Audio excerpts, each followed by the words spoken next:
ఏం చేస్తుంది? అది అమ్మ మనకి ఏం కొనిస్తుంది? అమ్మ మనకి టాయ్ కొనిస్తుందా? కొనిస్తుందా?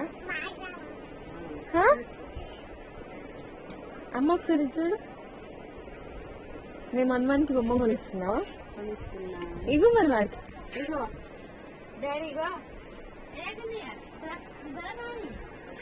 ఇది బొమ్మ కొనిచ్చాను మేము అమ్మానికి. చూడు చూడు చూడు, అలా చేయొద్దు కన్నయ్య.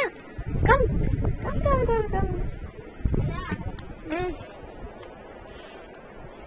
చూడండి ఫ్రెండ్స్, మా మమ్మీ ఏ బొమ్మ కొనాలా అని చూస్తుంది.